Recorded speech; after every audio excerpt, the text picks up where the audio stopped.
What is up, everybody? We are back on another episode of the Round Check, and we got a good episode. So let's go on the debate about what you guys were talking about, OTAs and all that stuff. So let's just come up with players that stood out to you guys. Like for example, the one player who stood out to me that's probably making a statement during this training camp. I'm hearing a lot of buzz about Darqueze Dennard. Like, it's crazy. Like, this guy was like coming last season as a guy coming as a reserve, right? And he was a first round pick. I'm hearing nothing but positive stuff about this kid. And since Moses and you guys know about DBs, what really stands out about Darqueze Dennard so far? You know, one of the things about Darqueze Dennard, I really wanted him to play last year over Josh Norman. He has better technique, better footwork. And I love the hip-to-hip lockdown that he has. And this is one of the questions I wanted to bring up to Dion, but I'll get to that in a little bit. But overall, I love Darqueze Dennard's technique. I endorsed, even on your show, CG, I wanted him to play last year over Josh Norman. Anybody would at this point, but then you look at it that way. I mean, Dion, what stands out about Darqueze Dennard, or are you just thinking there's somebody better? Honestly, I mean, from what they're saying from OTAs, basically Darqueze Dennard has taken command of that nickel spot, along with the fact that they feel like he's a great mentor for the younger DBs that are coming in, the Sam Womack, the Leon O'Neal Jr.'s, guys like that. So, I mean, from what they're saying, he looks good, but to me, I just did a show, on defensive backs and talked about them. And what's confusing is, the young man has a lot of time. I think he's got 8 years in the league, man, and he doesn't have many starts. He's never cracked the starting lineup. So there's got to be a question mark there as to why. And I'm trying to figure that out because I know he got drafted by Cincinnati, but he hasn't really played a ton of football. So that for me is a question mark. I know sometimes you just get the opportunity, but I don't know, man. He's a big question mark for me at this present time. And CG, The one thing you're not mentioning though is also what I'm hearing also is, Dennard's making a statement, but don't forget who's coming up right on his tail, Quintrez Knight. I'm telling you, watch out. Oh, so that's another guy too that I'm hearing about. But Antonio, man, what stands out about these DBs, man? I mean, man, they got good, quick feet, man, good length. Because the Niners, we always want guys with length, man. Like, and then Sherman, he's a staple of all corners with length. And I would love for one of these guys can be the next late round corner like a Sherman. I think Womack can, for a 5'9" guy, he has reach and like he led the college football in knockdowns. Like, he has a lot of talent, man. Like, I'm excited. Like, of all the DBs, I personally would say he's the one that I'm most excited about. You know what I'm saying? In his future, I think he can have an outstanding rookie season playing that slot. We need a Cooper Kupp stopper, Like, come on now, get into him. I can't wait till he presses him, man. Get in his face, get in his grill, man. Don't give him no Quintrez Knight. Yeah, him too, man. Oh, guess who's back? Back again. Do it. Welcome back to the Breakdown King, man. What is up, man? What's up, everybody? Hey, good to be here. Sorry I'm late. Missed you last week.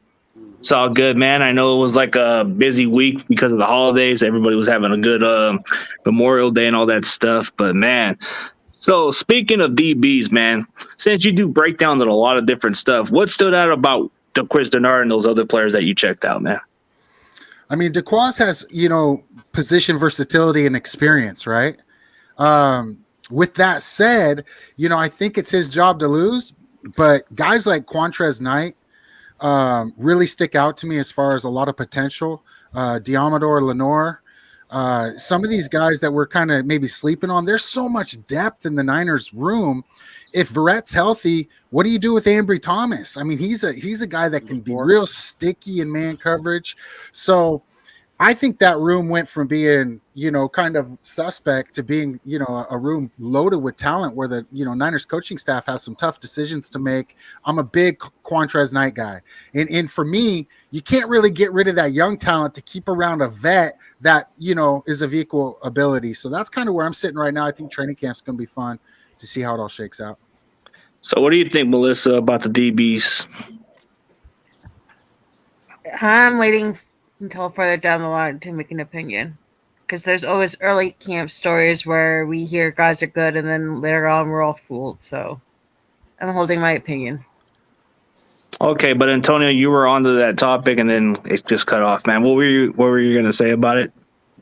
Oh, like I'm really high on Womack, like because we need a slot corner, because even last year, K'Wan Williams, he kind of regressed a little bit. So we need a new guy. If we can get the new corner, whoever's going to be the number 3, it could be Verrett, it could be Mosley. Like, we need one of these guys to play like how K'Wan Williams did in 2019, man. Because, like I said, we got that Cooper Kupp guy in our division, so.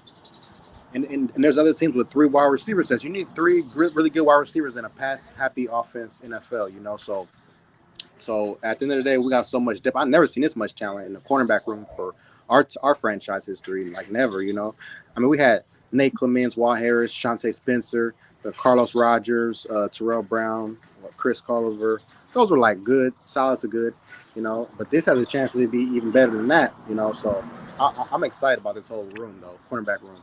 Well, if you look at the 49ers, like recently, like over 20 years, when was the last time we've ever drafted a cornerback in the first round? Not since Mike Rump, right? Not since the last time we've ever drafted a cornerback higher in the 3rd round was Shante Spencer. But ever since then, I don't know why. Why do we don't even value cornerbacks high? I don't get it. That's just one thing I never understood. The last 20 years, we just never invested on a cornerback in the first round. Like, anytime you've seen these top cornerbacks in the draft, the 49ers always said, nah, we're good. We wait either in the late rounds and get one. It's like, I don't know. Like, Moses, why do the Niners don't? Yeah. Like, Moses, why do the Niners not even go on those high first round picks on those cornerbacks, man?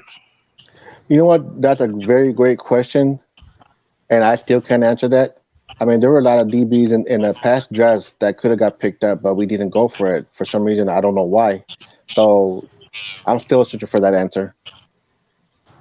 It's just like we don't settle high rounds with cornerbacks. We always go with the late rounds or just sign them when they're free agents or something. But when you look at it that way, like, we were just gonna talk about so 49er Dion was having a good solid point. There is this one kid that hasn't been signed yet, but you're talking about this Al Young kid, right?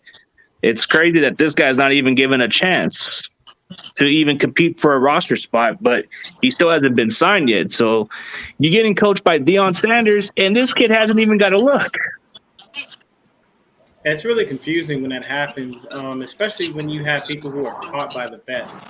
See, not this year's draft, but the year before, a lot of these cornerbacks that were coming out had lineage, so they had previous, parents there or that played in the NFL. Shante Samuel Jr., Patrick Surtain Jr., the kid that's over in with the Panthers, J.C. Horn. So you see that they come from that. So you automatically know they've already been taught how things work in the NFL. So you usually would want to take a flyer on those dudes, because the first thing you think is, I don't have a lot. I just have to fine tune a few small things. I shouldn't have to teach a lot in depth, because they've already been taught by people who know what to do. So you just come in and learn my system and my ways and just apply it to the game that you already had developed. But then again, I guarantee you there's going to be a bunch of teams around the league that will be running around with a trash secondary.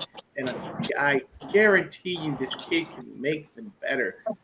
I'm not joking when I say this kid is the next Richard Sherman, but faster. He played wide receiver in high school. He was set to go to D1 colleges. The only thing that held him back was his grades. So he wound up at Jackson State. They converted him to defensive back, and he balled out. he doesn't even allow separation. Like his passive defense were insane. So I mean, like there's things you can do to be able to get this kid going, man. But when teams don't take a flyer on dudes and then they run with a whole trash secondary, it never makes any sense to me. But I guarantee you, once he gets a chance, he's going to blow up in ways that you can't imagine. And if you don't know who Al Young is, you definitely got to look at the film. This kid is a star, and all he needs is that chance. Further AM, I like that logo, man. It's Beavis and Butthead. That's back in the day. Oh, this logo? That's Beavis. Beavis and Butthead, but he's an Eagles fan. But it's the Eagles, but I do like the fact that it's Beavis and Butthead. yeah, so like speaking of like cornerback depth, we've actually kind of improved the previous year, but like Melissa says, she has to wait and see what happens during training camp and all that stuff. It's nothing but hype for us, but we're getting towards OT. I mean towards meeting camp. So like I don't know why. What was the switch up? Like I don't get it. Like they just switch it up pretty quickly. I believe, I don't know, that it just a guess. They're gonna try to get Trey Lance maximum practice, get as much reps as they can. I don't know what the panel thinks. Yeah, but what was the push? Like they could have stuck with the schedule, but I guess so. Breakdown. Was this unexpected of them to switch the schedule up like that? Yeah, maybe it's well, Debo's not here because we switched up the schedule and he's not ready. You know, maybe it's you know, I don't know exactly why. And of course, we're hoping that Debo does show, but I don't think he will. I would be surprised if he does. Maybe it's because that break in between, you know, the two mini camps allows for guys to kind of get out of groove. Whereas if you keep it more continuity there, guys are in shape, they're moving, and it just kind of streamlines. You can build off of what they had already done between the last two sessions they've had. So that kind of makes sense to me. But, you know, one thing with the secondary that you're, you know, just mentioning, CG, is that with me, you know, people are kind of concerned, well, who starts at nickel or who starts at strong safety? What I think's great about the depth of the Niners is when they go to dime or when they're in a position where it's 3rd and 12, well, now you can bring in a guy like Ambry and play him at the nickel to have him be real sticky with the guy.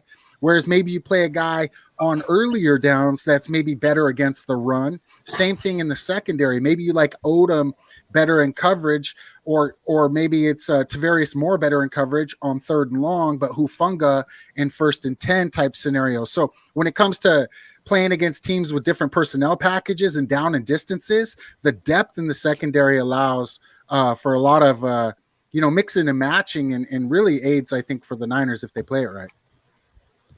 Yeah, pretty much. Like it just depends on how we do it. Like you just said, that Moore can be that deep safety that covers on the 3rd and long situation.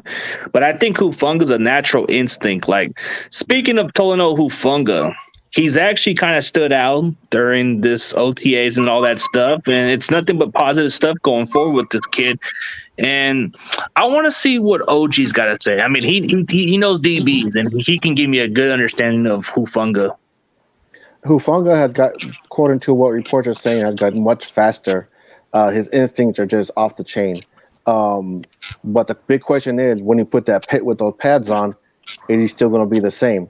So that's what I'm interested to see about Hufanga. But I think he's going to start in front of Tart. Tart's not even on the roster. Tart, I mean, because Tart don't come back, Hufanga will start. Oh, okay. Yeah, okay. Because George Odom is the guy in front of, technically speaking, would be in front of him right now. So the thing that I've seen with Talanoa, but with Odom, they're saying that he's gotten cooked a few times in OTAs. So that's not good. Not good. That's not good. And he was brought in more so to be a special teams ace when it comes to that. So here's what I'll say, man. It's very simple. When it comes to Talanoa Hufanga, I'm a Pac-12 guy. I'm a UCLA fan, diehard, been one forever. So what I can tell you is I hate USC with a passion, but I do have to watch them because they churn out NFL talent every single year consistently. So we got Huff, we got Drake Jackson, and here's the thing with Hufanga. When he was brought in, he was already being trained by Troy Polamalu. This goes back to my point earlier. Look at the company you keep. That's like a receiver being trained by Jerry Rice, lighting it up in college, and then he comes out in the NFL and nobody wants to pick him up. Are you really not like where's the disconnect? So with Huff, I honestly saw him as a hybrid safety / linebacker. I feel like if one of the linebackers go down, you put Huff in that box, baby, and I guarantee anybody that come through that middle, they're going to get their royal rock. But try to hit that edge is not going to be a fun time for you. You know what I'm saying? I just think that his instincts and his talents are off the charts. And then what D'Amico was saying, that the game was slowing down for him. That's the reason why he's moving as fast as he is. He's making the reads that he does now in OTAs because the game slowed down, and that's typically how it works. It's rare that you see somebody come in and they automatically, boom, hit the ground running, and they can keep up with the speed of the NFL. A lot of the times it's a culture shock to people. They're like, oh, my God, this is crazy. But the beauty of it is with Talanoa, he doesn't have that issue. The game slowed down. You continue to train with Troy Polamalu. You're hanging out with Jimmy Ward. So that means you're going to build a rapport and a connection with this guy. And the next thing you know, you got two solid safeties. He ain't the fastest guy in the world, but I can tell you this: come across that middle the wrong way, you can get your world right. Yeah, he uses his brain mentally. That's what makes it stand out. Like, he's got instincts. He knows how to play the game. He's got passion. People keep hyping him as Troy Polamalu, but this dude is like, he's just got heart out there. And I hear nothing but positive stuff about him during this during this OTAs and all that stuff that he's doing. So it's like he's breaking up a pass. He's limited passes to Trey Lance to where he had to throw in a short pass instead of a deep pass and all the other stuff. He took away the big plays, and that's just all the good things we hoping for. But breakdown. So what's the thoughts of it, man? Like Hufanga, man, he's just buzzing out right now. Yeah, I like Hufanga. A guy you guys are talking about the fact that he can come down in the box. You look at how they used Marcel Harris last year as kind of that fourth linebacker that can kind of, play coverage. Hufanga has that position versatility. The one area in which he lacks, in my opinion, would be top speed, high-end speed to take away the post. I'd be concerned about bringing Jimmy down like they did sometimes with Tart and putting Hufanga in the post as the single high. Not saying he can't do it, but, I grew up with Troy Polamalu, and so I played sports against Troy. And the one thing about Troy is Troy had like the fastest first step. And I played sports against NBA basketball players like Freddie Jones and whatnot. Troy's athleticism was just stupid off the charts, right? I mean, his quickness and his speed was just stupid. And how, Hufanga does have great athleticism, but it's not Troy Polamalu athleticism. And so he can make up for it with his IQ. He can make up for it in a lot of different ways. He's probably a bigger body in the box. I love Hufanga. Great character guy, great team guy, awesome person, going to be a really solid player. And I think, like you guys made the point, he can make up for some of his deficiencies with his mental aptitude, his football IQ, playing the game quicker in his head. So, yeah, he could. That's just one thing that he makes up for, is because he has the instincts and the mental aspect of the game. So Antonio, what's your thoughts of it, man? Like, Hufanga is just, I think he might just get the starting job, I think. Yeah, because, I would start him right there with Jimmy Ward. That's two guys who can come at you like a missile, and he's going to continue to learn from Jimmy Ward. And, I wish he could be like a Polamalu, but he don't really have that type of skill set. But if he could just be like a really good contributor, like a Tony Parrish, Michael Lewis, some of our strong safeties of the past. I would, even a Tim McDonald, man. Like, yeah, there you go. And shout out to Hufanga for the game-winning fumble recovery in the playoff game. He got that on his resume. That's pretty crucial, man. I love beating the Packers too. But yeah, so I can see him starting, man, because he has good enough grit. I love that grit, man. He can just come at you, and we're gonna use him on blitzes. It's not just a coverage thing. I think he can scare some quarterbacks if they see him coming up the middle, man, because they might think he might try to take out their legs because he's so short. Just having that in their head, it can be a little psychological thing. So I'm down with that. Use him in every way. Make him the Deebo Samuel of DBs. Do more than one thing. Blitz, coverage, whatever. Yeah, there's something about him Some people have listed him as a hybrid safety linebacker just because of the way he plays the game. But I think his natural position is safety. But I think strong safety just fits him well because he can tackle in the box better. But if you put him at free safety where it requires deep coverage, that may be the only problem right there. But like, Lesta, so what's your thoughts of Hufanga? I love Hufanga. Actually, like an hour ago, I was rewatching Week 10 just to see Hufanga versus the Rams. I expect big things from him this year. Yeah, shampoo commercial. I hope he gets one. I like that Jimmy Ward where he was saying that. Yeah. Like, especially like when Jimmy Ward kind of praised him and say, hey, I can see him get a shampoo commercial or something head and shoulders. Yeah, he's gonna have to fight Ray McLeod for that one. Him and McLeod. You see McLeod's first interview. Oh man, the hair, yeah. So Ray McLeod and Talanoa Hufanga in a Head and Shoulders commercial. That'd be dope. That'd be dope. We get two Niners on TV, man. I'm not mad at that at all.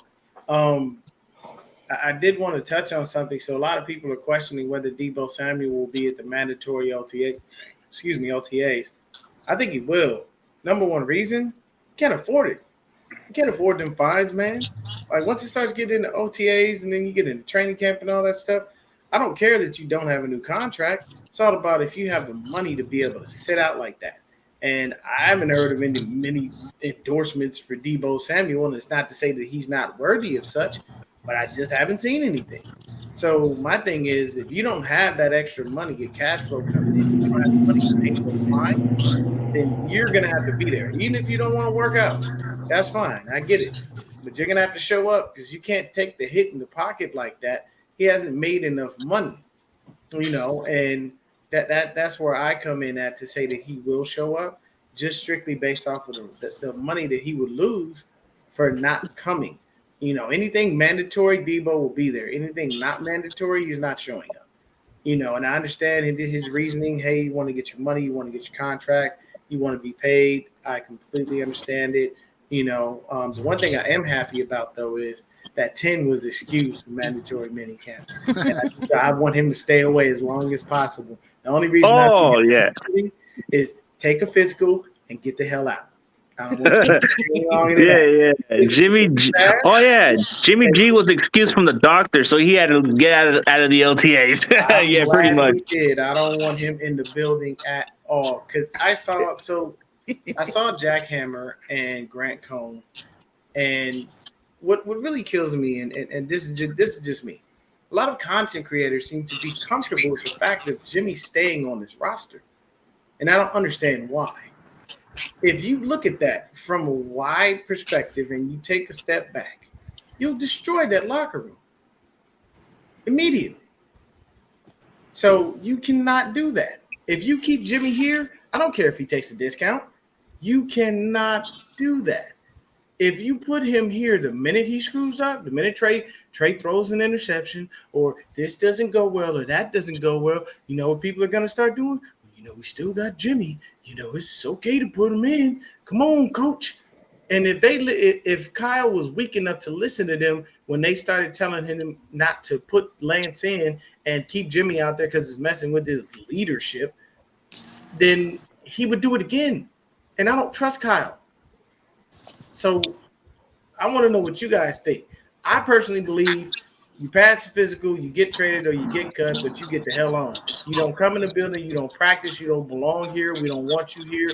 You need to be gone. Kyle has said it himself, we expect him to be traded, but that's not a guarantee. So by him saying that is either that once he's healthy, maybe there'll be a market, and if there isn't, we got to get rid of him. If you keep him on this roster, you divide that locker room amongst people who want Jimmy on the field and people who don't want Jimmy on the field, and you're going to screw things up. And somebody it wasn't Hammer, it was another guy, but he was saying like, oh, well, if Trey goes down and, Jimmy has to come in for a couple of weeks. No, I don't need that. Because you know what that does? That tells what happens if Jimmy goes on go on a couple of game winning streak? Then they're going to look and go, well, he is winning, so might as well leave him in there. You can't do that. I don't see a way that Jimmy and Trey on the same roster with Trey being the starter works in that locker room where the locker room is going to be tight-knit enough to respect the fact that Trey is the guy, period, point blank, no ifs, ands, or buts, and Jimmy is just a backup. It just doesn't make sense. I really want to know what everybody thinks about that. Oh, I agree with you 100% of what you're saying. It's like, what's the purpose? Like, this guy is expensive, and no other team wants him. And then the fact that the media is talking smack about Trey, and this is why Jimmy is still here, it's really annoying. Like Shanahan says, there's no guarantee if nobody wants him right now. The only way that he can get traded if they pay cut his contract, because no other team's going to pay $25 million for his contract just to be a backup. Are you serious? It said that his camp is willing to rework his deal once somebody signs him. So I'm like, okay, cool, that works. I'm not tripping off that, but it doesn't make sense to me. And I'm trying to make it make sense in my head, and it just doesn't. You don't. Somebody said if you have two starting quarterbacks, you have no starting quarterbacks. Right. Yeah, and it's kind of like a mixed competition. Yeah, he may be bottom of the league, but he gets a starter. He's in that 20 to 32 range, so that means he can start somewhere. So I don't know. It's just that his trade value sucks right now because he's injured, and plus he kind of ruined it from right off the bat. So, Moses, I know you want to get on this topic, man. I'm just going to sum it up like this. I'm not a Jimmy G fan. I'm not a Trey Lance fan. I go with the 49ers where they choose to be the best quarterback. And I really believe, I'm going to agree with Dion, Jimmy G had his chances. Now it's time for him to go and give the reins to Trey Lance. Jimmy G had a huge chance in a Super Bowl, but overall, it's time for Trey Lance. Jimmy G had his chances already. All right, breakdown. I know you got something to say about this one. Yeah, I wanted to touch on what Dion said regarding Debo as well, because I think, he made a good point. He's losing significant money if he doesn't show up. With that said, if he does show up, he ain't going to be practicing. There's no way he steps on the field. And I'll also say he does have Old Spice money and Cherry Bundy money as far as a little bit of endorsement there. But how about it also shows how the relationship is between Debo and the team. If Debo doesn't show up, then we know there's still more friction than what's kind of out there being reported, oh, he's going to be back. So I'm really looking to see if he does actually show up or not. Even if he does, I don't anticipate him to practice until he gets his new deal. Regarding Jimmy, I kind of come out of left field on this. I don't know how you guys feel about this, but I really honestly believe they're going to keep Jimmy until the trade deadline mid-season. And the one caveat with that is that I don't think he's going to be around the team at all. I don't think he'll go to training camp. I don't think he'll be in the building at all. But I think the Niners are so stubborn, they're not going to give him away for nothing. So what they're going to do is they're going to wait till the trade deadline when a bad team or a good team with a needed quarterback is willing to pony up something for Jimmy. I just don't see him giving him away for nothing. So that's kind of the way I envision it, playing out. Yeah, and you know what? If you cut Jimmy Garoppolo, Seattle Seahawks is going to get him. That's why I'm worried. My thing is, with your idea breakdown, here's the thing. Once he's on the roster, game one of the season, his money is fully guaranteed. Even if he's on IR? What if he's on IR? They're not going to put him on IR. You can't. No? Even if his money is fully guaranteed, no matter what. So you can't keep him beyond. You can't have him on the roster week one. Otherwise, you're going to wind up losing all of that money. Basically, you're going to wind up kicking yourself square in the ass because you can't pay $27 million to a guy to sit on the bench. I mean, don't get me wrong. 2020 was the worst year of the 49ers ever because we had the most money sitting on IR. And that's the thing. When you're on IR, you still get paid. Like that doesn't stop your bread. So I feel like at the end of the day, you got to get rid of him. If you don't get rid of him and you keep him and do all that, you're still not going to get much more. And you're waiting. You think about it. You wait this amount of time and go there. That just doesn't make sense. Somebody saying, "Oh, we need a quarterback. Let's go run into the 49ers to pay." The rest of that salary. If that's the case, then we should just trade him and tell somebody we'll take a portion of the salary on our cap to be able to just, allow for him to get out of town. But that's the thing. I feel like at this point, he's run his course, man. Let him do. Let him go. I know they don't want to, and I agree with you. They are stubborn about that. They have been all off season. They have been very adamant that they do not want to give him up for nothing. But here's the thing. Sometimes you got to put your ego aside and think from a business standpoint. At the end of the day, what's good for business? I got a receiver who's sitting here pissed off because he wants money. I haven't paid him yet. I haven't gotten him taken care of. Even if I can't get a deal worked out, I can come to him if I cut this other guy once he's healthy and say, hey, look, man, I'm going to throw you a bone here. I'm going to give you another 20 on top of your phone. Now you got 24. Let's work something out in the offseason, ball out this year. We'll continue to do what we do.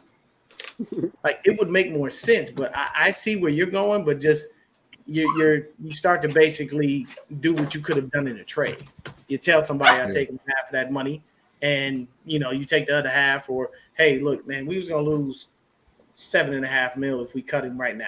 Right. Yeah, the hard part is this time of year, everybody feels good. Oh, we got our rookie quarterback. We got our roster full. We got our vet. Jimmy's not healthy, so he can't even throw. Why would we trade for him? So it's like this really tough spot that I think. I mean, maybe you could get the Carolina to trade Darnold for him straight across, but then you got to take on Darnold's salary. I mean, I don't know what it looks like out there. Like who really... Hey, what if Deshaun Watson gets suspended and then they have a quarterback available? Would they go after? They already they haven't even gotten rid of Baker. And Baker's still here. The reason I forgot about him. The reason I think that they haven't gotten rid of Baker is for that very reason. But like for me, this is all I'll say on the Deshaun Watson situation. The man was proven guilty of nothing. And everything that they were supposed to indict him on and all the other stuff got threw out. So now what do you have? Civil suits. So you know what civil suits to me mean? Money. How much money you going to give me to shut up? Whether it happened or didn't happen. That's all a civil suit is. I just need money for you to make me shut up. How much can you give me? And if that's the case, and the NFL says, well, hey, we got to suspend this guy. We got to show that that we don't tolerate this. In my defense, from the players union and from his agent standpoint, he was technically suspended all of last year. They wouldn't even let the man in the building, though he didn't want to play for the Texans. Yeah, he was. They told him not to come around. So that's automatically a suspension right there for a full year. So you're gonna tell the guy again he's got to miss another year or another 6 weeks or 8 weeks or whatever they want to do, and he's already basically served his time. So, and then if they do that, what do? Look, Baker, I know you ain't happy here, bro, but we need a quarterback. Might as well get on the field, earn your money. You ain't went nowhere yet. And the whole thing was that I think Baker was supposed to go to Carolina. Carolina was wavering between Baker and Jimmy, and I think they were leaning more Baker, but then they still haven't done anything, and I think Jimmy would have been fine if it would have been a situation where he was healthy. But with him not being healthy, kind of is what it is. Yeah. So, Antonio, man, what do you feel about this Jimmy G situation? Man, of course, I want us to get rid of that freaking big old contract, man, because, we need room to sign our own players and then maybe get another vet. Well, I thought we had the chance, but, we were stuck with his contract. We probably could have had 2 or 3 more good vets on the team, for more depth, but it didn't work out like that, man. I mean, like I said, whoever's a starting quarterback, I'm rooting for him like crazy. But it's probably Lance time, man, because I think he's developed, and I think he's going to have good rapport with Brandon Ayuk and Danny Gray and Kittle, and then we got a running game. So he has everything, man. We got good underrated depth at the O-line now. They've been adding some reinforcements, and shout out to Jason Poe. He's going to be our secret weapon. Oh, man, I can't wait to use him. That boy's going to he was on my show like weeks ago, like weeks before the draft. Yeah, man, I'm looking forward to that. But yeah, so I'm in the trade Jimmy camp, because you have to, because that big contract. And not only that big contract from Jimmy G, what about D4's contract? Oh, he can get cut at this point, from what I'm hearing. Yeah, we got already past the deadline. I mean, we got Drake Jackson they basically out of USC. They basically said that D4 should be cut, and the only unfortunate thing is we're only saving like $1 or $2 million this year and maybe $3 million next year. because we still got to pay him because for some ungodly reason, I don't know how Parag forgot that you don't give an injury-prone player an injury guarantee. Maybe it's something that's worked into every contract. I don't know. But, I mean, why would you give D Ford an injury guarantee? Knowing this dude can barely stay on the field as it is. He had one good year and got broke off because of that. And don't get me wrong, 2019, it was beautiful, but he still missed a lot of time. He did. So I mean, don't get me wrong. When he was coming off of Kansas City, he was pretty good, but it was just kind of at the time, you guys could have said, "Oh, that was a good ass move," and then shit, his back issues and all that stuff, that just really hurt us in the long haul, he and can we were do the us a ones solid suffering. and retire, and then we'd be fine. But he ain't gonna do that because he want that money. You know, For that's sure. how it works. If he retired, we'd be free of that bread. You know, we might have to pay him a little bit, but we wouldn't have to pay him as much as we're gonna pay him because I believe we're paying him basically, you know, this year and next year, probably gonna wind up paying him anywhere between 10 to 15 million to do nothing, and that sucks, but it is what it is. Yeah, so here's one content creator that kind of disagrees with us. Wayne Breezy kind of said, why not we keep D Ford and all that stuff and see what happens and all that other stuff. And I don't know, like at this point, when you look at D Ford's contract, it really hurts us and he can't even stay healthy. So it's like you drafted Dre Jackson to be the guy at this point. So usually these second round picks, they can contribute and be instant starters at some point. So you get a guy like Kerry Hyder, who's been in the system before and knows what it takes to be a starter if it's necessary. Then you got Samson Ebukam with high potential upside, just kind of like a poor man's D Ford, but won't get injured, right? So you look at him, and then you look at other guys. Like I feel like we have a lot of better quality depth than we did before. But D Ford, he's just he's like that one player holding us back now because he can never stay healthy. So it's like. It's yet to it's kind of like one of the most disappointing signings, but I don't know, man. Like he just hasn't quite panned out to be like the D Ford of the KC days, man. Yeah, I was excited. I was excited when they signed D4, but after a while, those injuries start catching up, started hurting us, and I was like, oh, okay, wow, it's time for him to retire. So Melissa, what do you think of D Ford's contract? I don't really care about the money. I want the spot back. I'm sick of wasting spots on dumbasses that are never going to hit the field again. So how do you feel about Jimmy Garoppolo still being here? I know you have your expression towards him. Same difference, only more cuss words. I love to hear it. Freedom of speech. There it is. I like that take. Same day. Same difference, but put on the freedom of speech. Hey, Jimmy Garoppolo, pack your shit and get the fuck out of here. I mean, he did say bye at the press conference, so yeah, basically get out. Get out already, man. We don't want you, Jimmy. You already won your welcome. There's still a bunch of people out there, and here's my biggest thing. All this hate coming Trey Lance's way. Everybody said, "Oh, he's not the guy. He's this. He's that. Oh, we have this reason." They came up with a new excuse term called arm fitness. Anybody on this panel, feel free to let me know. Any of y'all ever heard of arm fitness? What's an arm fitness? I don't even know what that is. I have to talk to my doctor about that. Hey, break down. What is a quarterback arm fitness? Stamina. Yeah, stamina is kind of what they mean by that, but I don't see it. But my thing is, how can you say that he doesn't have the stamina to hold up through a season? He only played 2.5 games. Yeah. That's what I said. Give him a chance. Here's their excuse. Well, he couldn't beat out Jimmy Garoppolo. Kyle openly stated it's going to be hard for a rookie to come in here and take Jimmy's spot. The man had the playbook down literally within 3 weeks of being there. Mentally. He's been breaking down NFL football game film since he was in high school.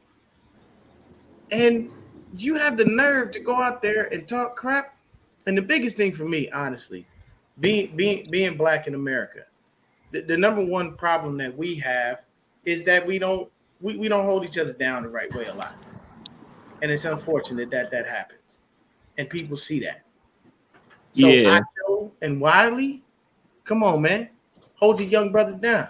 Acho's clueless. And then you look at Colin Coward. Hello, what is going on? What's with the hate now? Because he dumped his daughter. Exactly.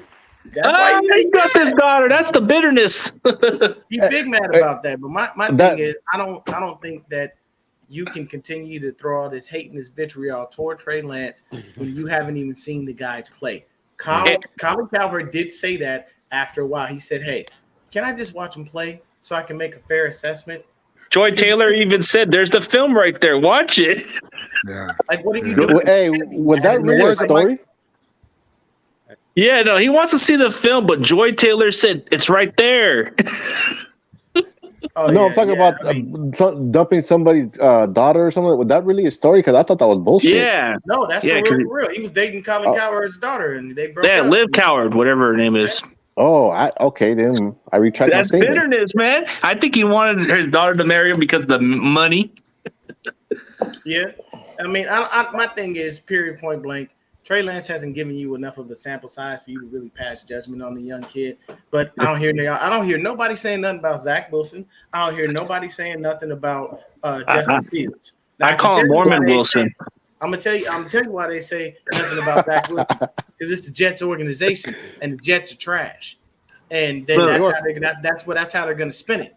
But then you go over to Chicago, you know what they're gonna say for Justin Fields? He didn't have an O-line, so we can't say anything negative about him. But Justin Fields played more ball than Trey Lance did, and so did Zach Wilson. But I don't hear y'all raking them over the coals like you do Trey Lance. And this man hasn't even given you a sample size for you to really make a fair 2.5 games we're talking about. Yeah, 2.5 games. Like, come on, give it some time. I mean, it takes like a year, but nobody's giving criticism on Zach Wilson. Or should I say Mormon Wilson, because he looks like one of those Mormon kids in church that just goes on the mission. Like, like one of those nice guys that your mom, that a mother's daughter would want to date. That's what Zach Wilson is. And nobody's even throwing criticism at this guy. You look at what was it? Justin? Yeah. The only quarterback last year that made any noise was named Mac Jones. And you know the reason why he made noise? Because he went to the perfect situation.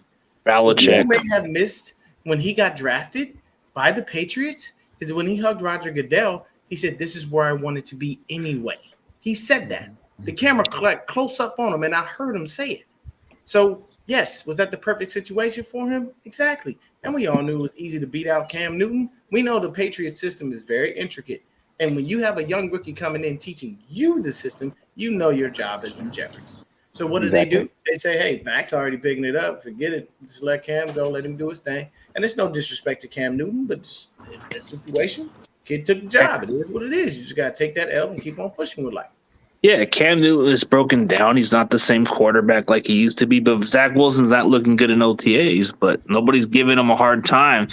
That's the weird part, but they want to give it to Trey. But Trey hasn't had a bad OTAs at all. He's kind of looked pretty good. The only time he's ever had a backup offensive line. Think about that. Nobody he's been playing with on that offensive line is a starter. I believe they started Colt McKivitz at left tackle, Aaron Banks at left guard, Jake Brindle was his center, Jalen Moore was his right guard, and I forgot who they put at right tackle, but it definitely wasn't Mike McGlinchey. So I think it was Justin School. You're right. So look at that. That's literally him playing with a second, possibly even third string offensive line, and he's still lighting it up, but we still have nothing but negative things to say. Why is he still complaining about Trey Lance's wobble? I mean, as long as the ball gets there, who cares? They're complaining about a wobble. Oh my god! Wobble. Okay, I'm gonna pose this question to Breakdown. Breakdown, did you watch Joe Montana's Peacock special? Okay. But I watched a lot of Joe Montana. In Joe Montana's Peacock special, you know what he said? "I don't throw a spiral. I throw a tight wobble." So Joe Montana won 4 Super Bowls with a tight wobble. But we're over here killing Trey Lance because he's got a little wobble on the ball. What are we doing here?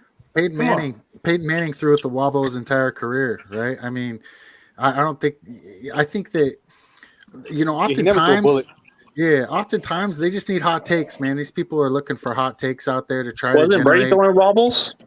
Yeah, he was.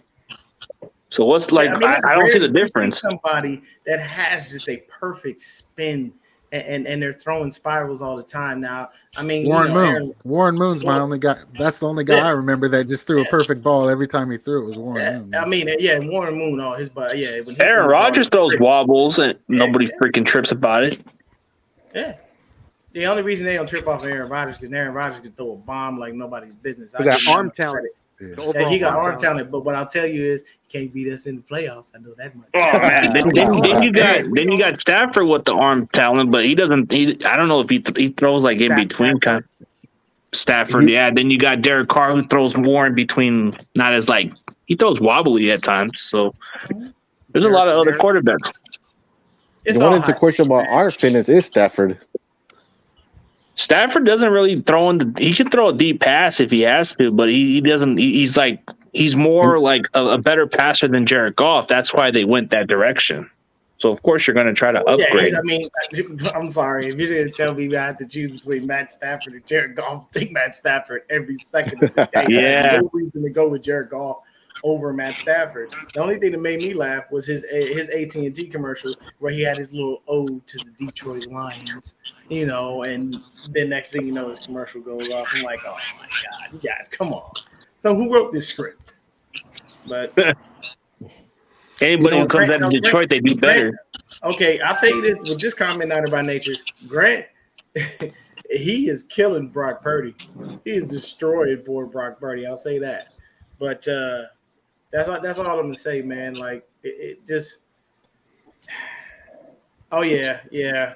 Thanks to Aaron Donald being paid $30 million a year with his. I had a feeling he was going to get it. Bosa is about to blow the roof off of that joint. If he's healthy this year and stays defensive player of the year with another 15 to 20 sacks, oh yeah, we're fucked. He's gonna rip. Dude, we're fucking screwed anyways because we don't pay that fucking big on these players. Well, that's what I wanted to touch on. It's like the Niners need to like pay the guys that they have because they've missed on a lot of free agents, whether it's D Ford or Jet McKinnon or Quan Alexander, and you could call it injuries or whatever. But the high money free agents they've paid for have not panned out. Hopefully, Charvarius Ward changes that.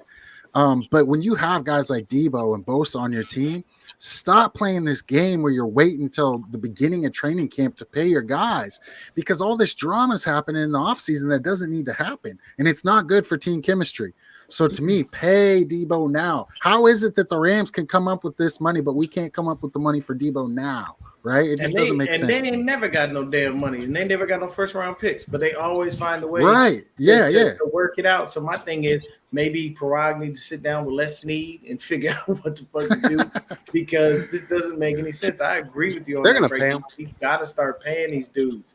You're going to get yourself in a lot. The thing is, as a star, you want to go where you can win and where the money is. And some people are stars and they just want the money. So I get it. That sometimes if that's what you're playing for, you don't really care about it. You just know you have immense talent and you can get paid. By all means, do your thing. But the average star will tell you, I want to win a ring and I want to still be compensated for such fairly, which is why you see Aaron Donald staying with the Rams and why they gave him $30 million. If Nick Bosa comes out and give us 15 or 20 sacks and we wind up winning the Super Bowl, what you going to do? Look at him and tell him, yeah, we can't match Aaron Donald's 30, but we'll give you like 23. It's not going to work. He's going to look at you. He's going to look at you in his calm, cool demeanor. Yeah. He says, I'll get something better. But he's like, but maybe if teams want to look at it this way, the blueprint to win championship and Super Bowls is you shouldn't be paying too much ridiculous contracts, man. Like at least take it's kind of like the quarterback market value in today's NFL. It's ruined a lot of like team commodities. Yeah, because majority of the cap space go to the quarterbacks.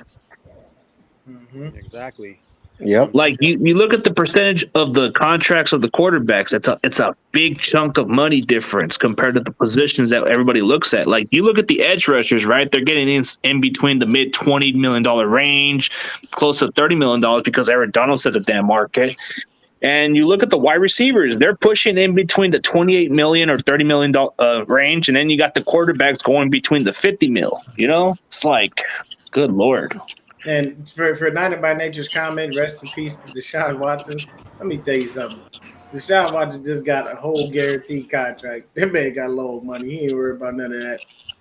That little bread he finna dole out to these people to keep their mouth shut. That, let me tell you something. People, when you get to a certain financial status, You're good. certain amounts of money just become nothing. That man just got what, 260 million guaranteed? The Roughly. whole thing.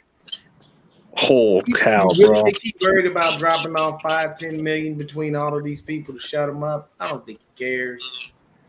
Dude, they care And, about guaranteed monies, dude. They care about the I guaranteed. mean, he got the whole thing guaranteed. Even Patrick Mahomes didn't get that. Though he got $500 million, he still didn't get that. 230 million. So you really think he worried about losing maybe about 10 to 15 of that, paying people to shut up?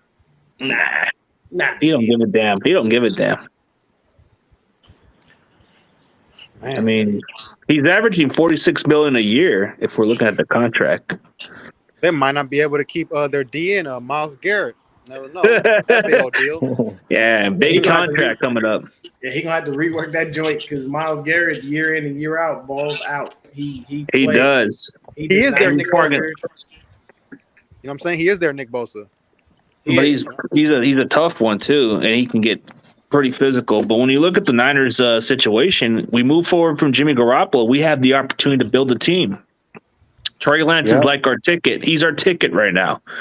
So when you think about it, Trey Lance is on a rookie contract. You can go for at least 3 more years of his production, and then you can figure out what to do from there. Like I think he's got you can go by the 3-year contract, but then put in the 5th-year option, and you can still work with Trey and that talent.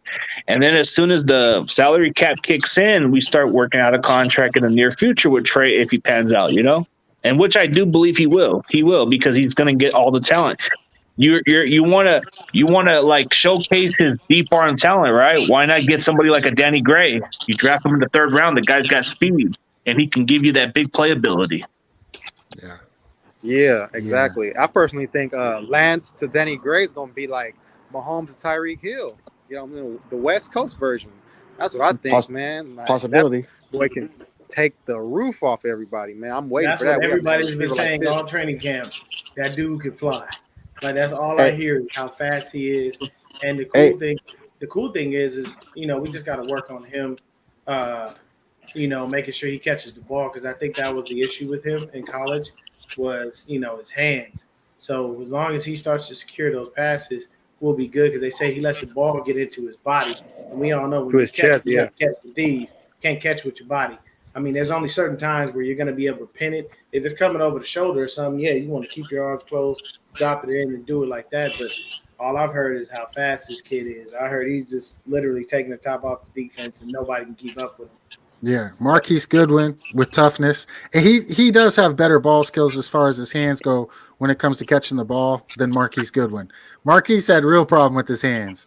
He did. Gray is – I broke him down, and I mean, the competition wasn't the best, but he ran the route tree, and I didn't see too many drops overall. He high points the ball when it's contested catches. I think there's a lot to like about him.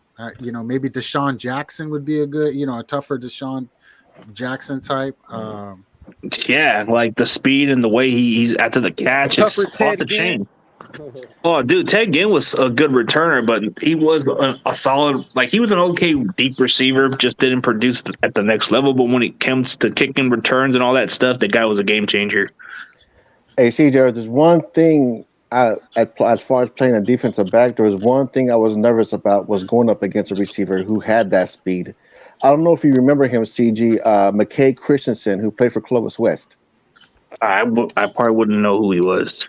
Man, that dude was fast. I mean, I did just enough to neutralize him, but that was one thing I was always nervous about, going up against speedy receivers.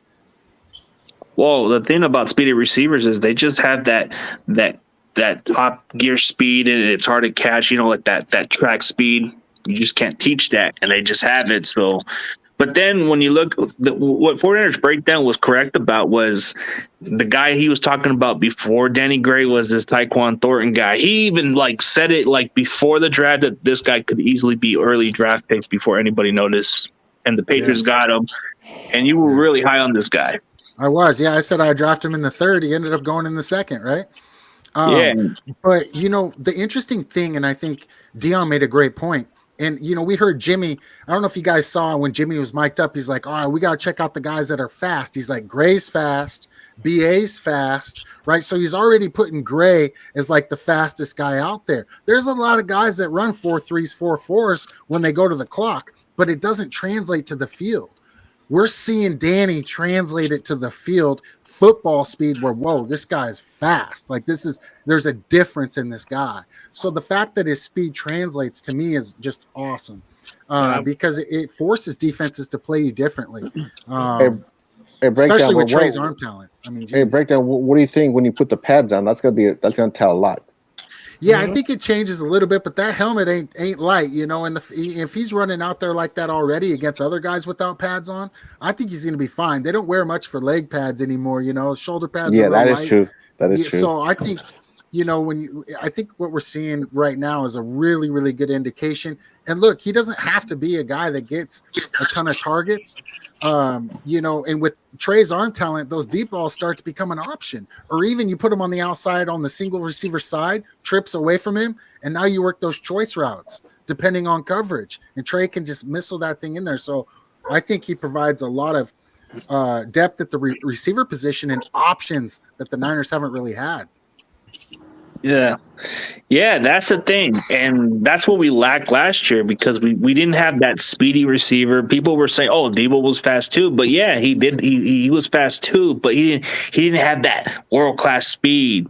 When you look at Danny Gray, see, when Danny Gray gets that ball, like I watched his film at first, I just wasn't sure about him because I've heard of his name. But when I saw the guy after the catch, that stood out to me because he's tough. Mm-hmm. And he's got that speed. Once he gets that ball, it's over. Try to tackle him, too late. He's going to score. And Jimmy's arm talent, let's just be honest. Jimmy's arm talent limited the shots downfield. They limited the shots outside the numbers. He was very accurate over the middle of the field. He could run the offense, good game manager. He did some things really good. But as far as putting the ball down the field on a fade or a deep ball on a post, it just wasn't there, right? I mean, wasn't it Brandon Ayuk that said more deep balls, please, like in a tweet this offseason? Yeah, right? He was complaining about it. Deep ball me, please. Yeah, so, I mean, Trey's got the arm talent to be able to do that. That's scary. With Brandon Ayuk's wingspan, you really think he's not going to catch the ball? Right. Dude, that dude's got long arms than Calvin Johnson. That man got Megatron. Hey, everybody, I'm going to have to get off right now. My battery is running extremely low. It might die out, so. Okay, we're going to end it anyways. But let me give you guys the last intro and all that stuff. All right, I'll let you go on, Mo, so you can say your final say, and then we're going to end it. Oh, he left. Never mind. Oh, yeah, it died. All right. So, Melissa, you can get your final intro. What's up? Nice to see Joel and somebody in the chat. And let's go Niners. Okay. Dion, you next. We're definitely going to have a good off season. Hopefully, at least by the time training camp comes, we can get 10 in there to pass the physical, get him on out the building, and allocate that money elsewhere to other players that we need. And hopefully we go ahead and get rid of D Ford as well to be able to continue to have an open roster spot. Other than that, go Niners. Hell yeah. And then we got Antonio. Let's go. Yeah, I think Trey Lance can be as good as Mahomes, man. He got that kind of lethal ability. Mixed with a little bit of Justin Herbert, Josh Allen. But I like what I'm hearing so far from all the players on both sides of the ball.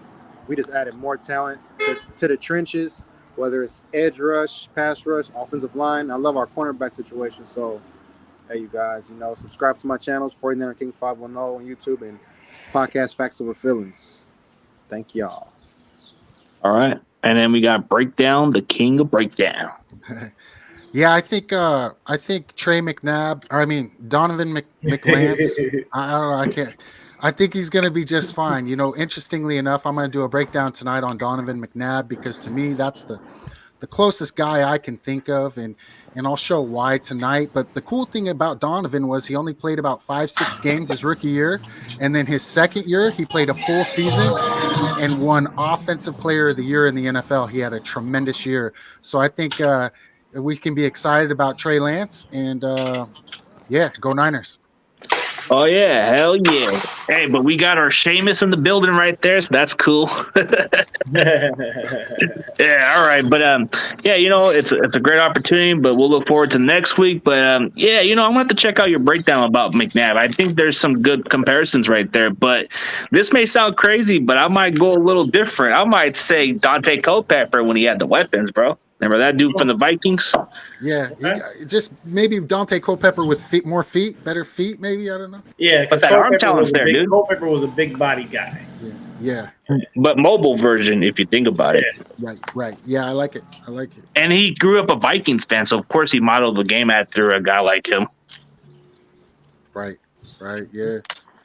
All right, I'll catch you guys later. We'll look forward to next week. Hopefully everything's all good, but it's a good show so far, so we'll end on a high note. So as always, CG Ruthless Sports and the entire crew is out, and see y'all later. Go Niners. All right, y'all.